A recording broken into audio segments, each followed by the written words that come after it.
So, Adorável Clichê is a Brazilian band from Blumenau, and I will be pronouncing almost all of the Portuguese in this video incorrectly. I am sorry for that.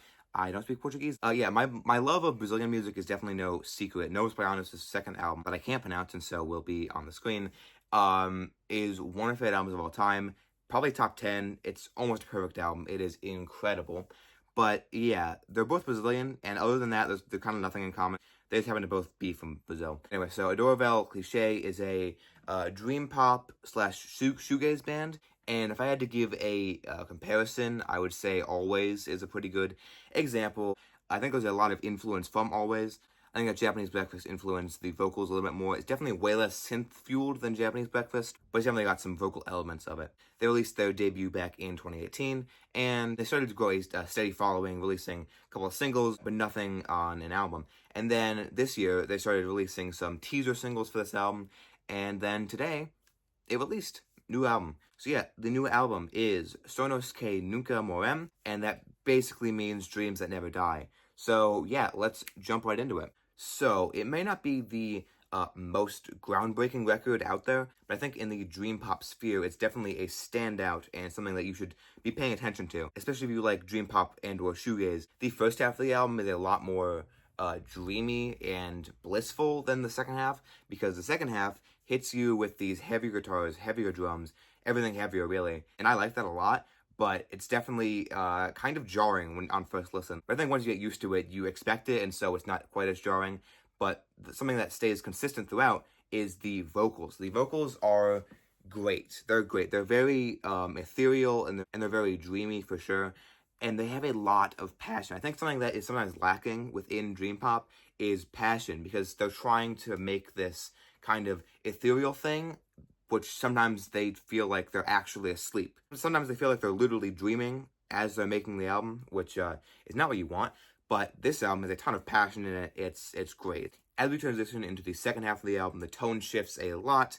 There's like I said earlier, heavier guitar licks, more prominent in-your-face drums, and a very nice twist on the overall sound of the record. The soundscapes throughout this album are very full and embracive, which is what you want to expect from dream pop and shoegaze, but they do it very, very well. This is a great example of an album that really knows how to fill up the sound of the album. The production is very polished. If you listen to their first album, you can tell that they are still a little bit unpolished, a little bit garagey, but this album, they polished everything up. Everything feels very, very intentional and meaningful.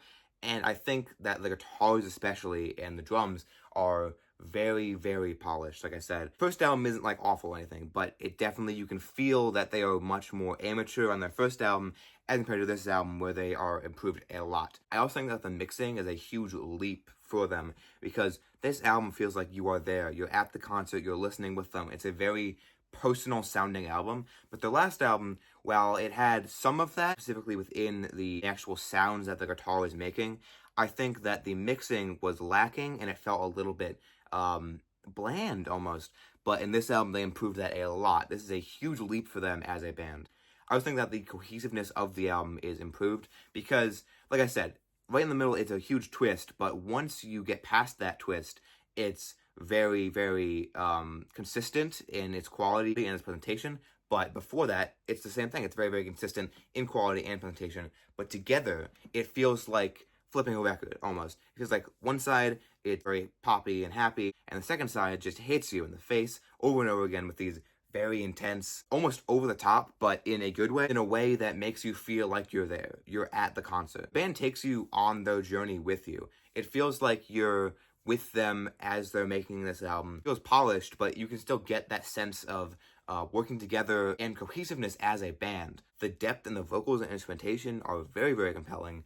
Sometimes, especially near the end of the album, like the last two songs, it just a little bit drops off for me. It feels like I've heard a lot of this stuff before. There's still new elements that they're adding, but a lot of them are consistent with what we've been hearing throughout the album, which I like, but I think that just near the end, they could have added something just a little bit different to add another layer to this album. I think that this is a huge step for the band in their craft, and I am very excited to see where they go after this, because this album is both compelling and memorable. There's a lot of albums in this space, so it's very impressive that they were able to make something so unique and different, and also still have a lot of appreciation for the genre as a whole. Like I said, I'm very excited to see where this goes, and I think the rating I'm going to give is an 85. Very good album. I like it quite a bit, and you check it out. Definitely check out this album if you like dream pop or shoegaze, or even if you don't. I'm not even that big on either of those genres, but I think that I really enjoyed this album, and I think you will as well. Cool. Tell me what you think in the comments, leave a like, subscribe, and I'll see you in the next one. Goodbye.